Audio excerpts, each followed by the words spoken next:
लोकसभा चुनाव से पहले ईडी ने करप्शन पर ताबड़तोड़ धावा बोल दिया है। दिल्ली से लेकर पटना तक कार्रवाई चल रही है। पटना में लैंड फॉर जॉब मामले में लालू यादव से पूछताछ चल रही है, तो ईडी की टीम झारखंड के सीएम हेमंत सोरेन की तलाश में दिल्ली पहुंच गई है। लेकिन अभी तक हेमंत सोरेन कहां है, इसकी कोई जानकारी ही नहीं। ये हैरान कर देने वाला मामला है कि ईडी के डर से एक राज्य का मुख्यमंत्री ही लापता हो गया हो। ईडी की टीम हेमंत सोरेन की दिल्ली में तलाश कर रही है।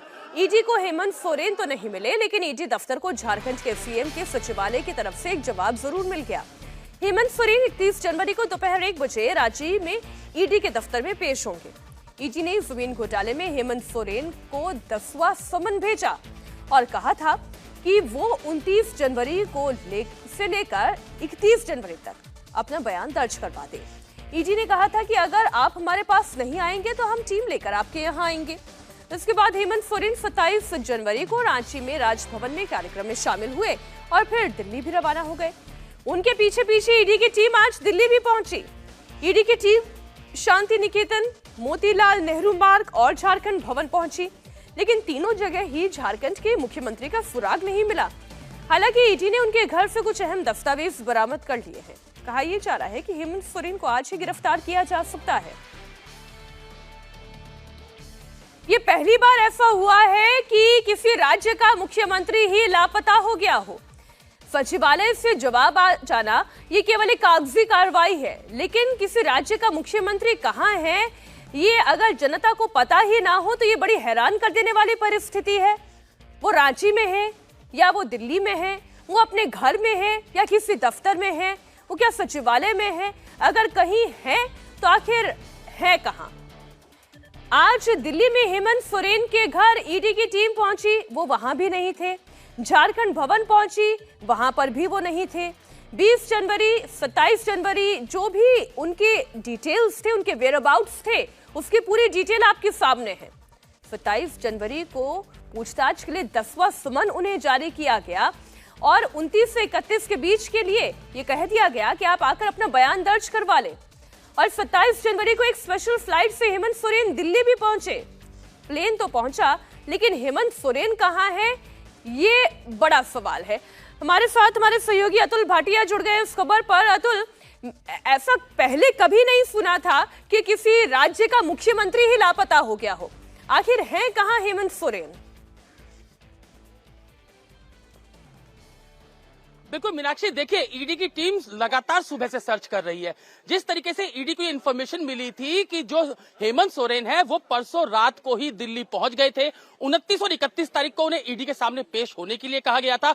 बड़ी सख्ती से ये जो है वो लिखा गया था उनको, क्योंकि 20 जनवरी को जब उनसे उनके जो सरकारी आवास यानी कि रांची में जब उनसे पूछताछ की गई थी, 7 घंटे की ये पूछताछ थी, तो ईडी के जो टॉप सोर्सेज है उनका कहना है कि स्टेटमेंट जो है वो पूरी नहीं हो पाई थी। स्टेटमेंट अभी हेमंत सोरेन का लेना था और उसके बाद उनको ये बताया गया था कि 29 या 31 तारीख को वो ईडी के सामने पेश हो या वो जगह बताए जहां पर ईडी उनसे पूछताछ कर सके, लेकिन कोई भी जवाब जो है वो हेमंत सोरेन की तरफ से नहीं दिया गया था। उसके बाद आज सुबह ईडी को यह जानकारी मिली थी, क्योंकि आज 29 तारीख की थी, आज का संबंध था, इसलिए ईडी ने आज तक उनके जवाब का वेट किया। जब वो नहीं आए, ईडी को यह जानकारी मिली कि हेमंत सोरेन जो है वो दिल्ली में है। उसके बाद जो तीनों जहां 3 ठिकाने उनके हो सकते हैं, पहला जहां मैं मौजूद हूं ये 5/1 शांति निकेतन है। यहां पर सुबह 7:30 बजे ईडी की टीम पहुंची थी। इसके अलावा एक मोतीलाल नेहरू मार्ग जो कि शिबू सोरेन के नाम से जो घर है वो अलॉट, और एक सवाल भवन।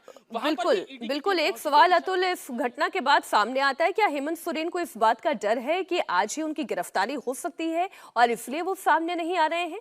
बहुत शुक्रिया, आप नजर बनाए रखिएगा अतुल, आगे भी हम आपसे अपडेट लेते रहेंगे। बिहार में सत्ता बदलने के बाद तेजस्वी यादव ने कल कहा था कि बिहार में अब खेला शुरू होगा। लग रहा है कि उनके परिवार के साथ ये खेला होने वाला है।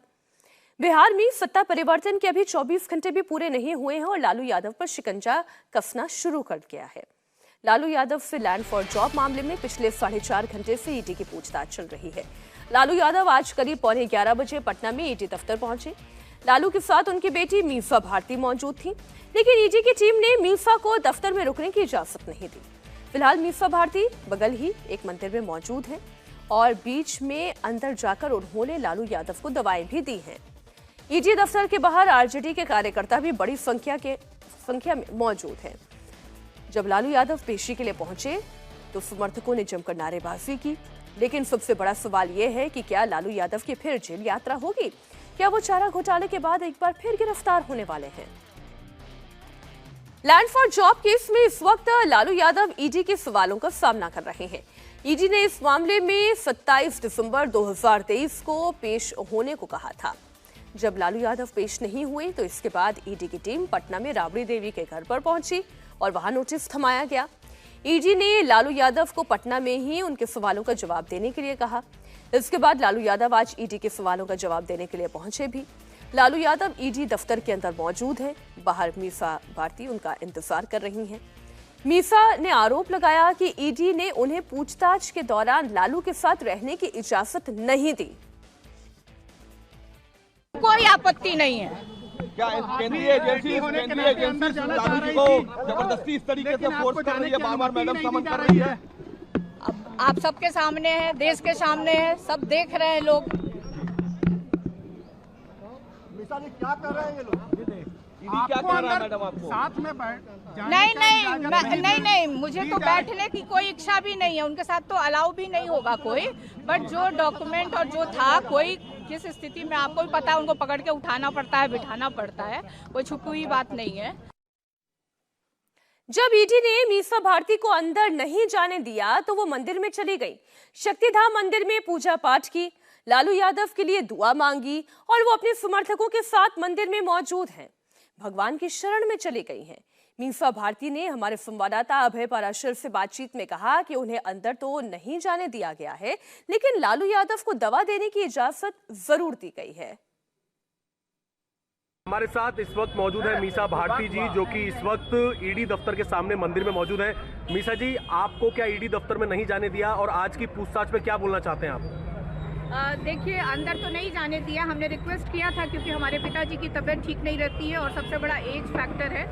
और मैंने रिक्वेस्ट कर दिया, बट उन्होंने बीच में अलाउ किया था। उनको दवा देना होता है तो दवा देने में गई थी और मैं मेडिसिन उनको दे करके आ गई हूँ। और हमने अफसर से रिक्वेस्ट किया है कि फिर अगर किसी की आवश्यकता होगी, अगर वो अंदर से बुलाएंगे तो हमें परमिशन दें। और उन्होंने इंश्योर किया है कि वो बुला लेंगे। आज की पूछताछ पर क्या कहना चाहती हैं? जिस तरीके से बुलाया गया है, कल पूरी सत्ता जो है उसका परिवर्तन हुआ है और आज ईडी ने पूछताछ के लिए बुलाया है लैंड कॉर्ट जॉब स्कैम मामले में। छोड़िए, इसमें कोई कमेंट नहीं करना है। और क्योंकि ये सब बिहार के लोग, सब देश की जनता, सब लोग, आप सब लोग देख रहे हैं कि किस तरह से कल घटनाक्रम रहा और आज से ये एजेंसियों का स्टार्ट हो गया है, तो इसमें कोई कमेंट नहीं। मीसा भारती आज लालू यादव के साथ हैं तो रोहिणी आचार्य ने ट्विटर पर मोर्चा संभाला। एक बार फिर नीतीश कुमार पर अटैक किया। रोहिणी ने नीतीश पर गिरगिट की तरह रंग बदलने का आरोप लगाया। साथ ही कहा कि अगर लालू यादव को खरोंच भी आई तो इसका अंजाम बुरा होगा। देखिए ट्विटर पर कैसे रोहिणी आचार्य ने एक के बाद एक ताबड़तोड़ आरोप लगाए। रोहिणी आचार्य ने सबसे पहले कहा कि निजता की हदें पार कर दी गई हैं। इसके कुछ ही मिनट के अंदर उन्होंने दूसरा पोस्ट डाला। उसमें उन्होंने बिना नाम लिए नीतीश कुमार को गिरगिट कह दिया और चेतावनी दी कि अगर उनके पापा को आज कुछ हुआ तो इसके जिम्मेदार गिरगिट के साथ साथ सीबीआई, ईडी और इनके मालिक होंगे। रोहिणी ने अगले पोस्ट में विपक्ष को गीदड़ और लालू को शेर करार दिया। उन्होंने लिखा कि सबको मालूम है पापा की क्या हालत है, बिना मदद के वो चल नहीं सकते। ये गुदड़ी का लाल लालू है, शेर अकेला ही कमजोर नहीं, अकेला है कमजोर नहीं है। एक और पोस्ट में रोहिणी आचार्य ने लिखा कि अगर मेरे पापा को खरोच आई तो मेरे से बुरा कोई नहीं होगा। लालू यादव का परिवार सवाल उठा रहा है, लेकिन बीजेपी नेता रविशंकर प्रसाद ने कहा कि नौकरी मामले में घोटाला तो हुआ है तो इसका जवाब तो देना पड़ेगा। नौकरी के बदले जमीन ली, क्या जवाब इसका देना है ना, इसका जवाब नहीं देंगे। अपने समाज के लोगों से भी जमीन ली तो जवाब इसका देना पड़ेगा। इसका जवाब तो नहीं है तो ईडी सवाल तो पूछेगी ना। इस वक्त हमारे साथ संवाददाता अभय पराशर जुड़ गए हैं, पटना में ही मौजूद है। अभय, अब कोई कितना भी आरोप लगाए कि ये पॉलिटिकल वेंडेटा है, लेकिन सच ये है कि घोटाला हुआ है और ईडी एक पूछताछ की कार्रवाई कर रही है। लगातार पूछताछ हो रही है। आज किन किन सवालों से सामना करना पड़ रहा है लालू यादव को? देखिए बिल्कुल मीनाक्षी, सबसे पहले तो मैं आपको अभी की अपडेट बता दूं। अपडेट ये है कि ईडी दफ्तर में हलचल जो है वो कहीं ना कहीं यहाँ पर शुरू हो गई है। ये पीछे ईडी दफ्तर है और अभी नीचे जितनी आप ये कुर्सियां देख रही हैं, यहीं पर सुबह से मीसा भारती जो है यहीं पर बैठी हुई थी। बीच में वो एक बार अंदर गई थी, सामने ईडी दफ्तर में लालू प्रसाद यादव जो है उनको कुछ दवाई देने के लिए गई थी, क्योंकि वो ईडी ऑफिसर से कह के आई थी कि जब भी जरूरत पड़ेगी दवाई या खाने की तो उन्हें आने दिया जाए। अभी अभी ईडी दफ्तर में फोर्स जो है वो बड़ी है, पहले से ज्यादा फोर्स यहां पर लगाई गई है। उसकी वजह यह भी है मीनाक्षी की आरजेडी के तमाम कार्यकर्ता, विधायक, एमएलसी जो है वो सुबह से ही, जब से लालू प्रसाद यादव यहां पर पहुंचे हैं, पूरे ईडी दफ्तर के आसपास ही यहां पर मौजूद है, क्योंकि सुबह तकरीबन 11 बजे के आसपास लालू प्रसाद यादव यहां पर पहुंचे थे ईडी में। और जाहिर सी बात है कि आज जो समय लगेगा वो भी ज्यादा लग सकता है, क्योंकि अब से पहले, क्योंकि सीबीआई ने तो इस पूरे मामले में लालू प्रसाद यादव, मीसा भारती से पूछताछ की है, लेकिन ईडी ने अब तक पूछताछ नहीं की है। इस पूरे मामले के अंदर जमानत पर जो है वो सीबीआई के मामले में जमानत पर है लालू प्रसाद यादव, राबड़ी देवी, मीसा भारती, लेकिन जो चार्जशीट दाखिल की थी उस चार्जशीट के आधार पर आप भी जानते हैं और हमारे दर्शक भी जानते हैं, उनकी जानकारी एक बार फिर हम दुरुस्त कर दें कि ईडी अगर गिरफ्तार कर लेती तब तो फिर जमानत भी बड़ी मुश्किल है। तो क्या एक संभावना यह भी है कि आरजेडी के कार्यकर्ताओं को यह भी डर सता रहा है कि आज लालू यादव गिरफ्तार हो सकते हैं?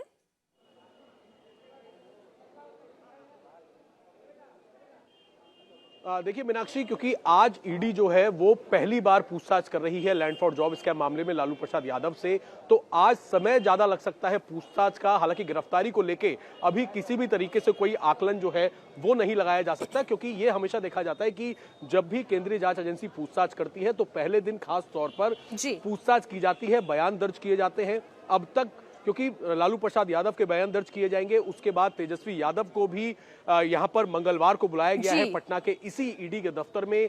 तेजस्वी यादव से पूछताछ की जाएगी। तेजस्वी यादव के अलावा अब हम ये कह सकते हैं कि लालू प्रसाद यादव के लिए आज का दिन बहुत कठिन और बहुत लंबा होने वाला है।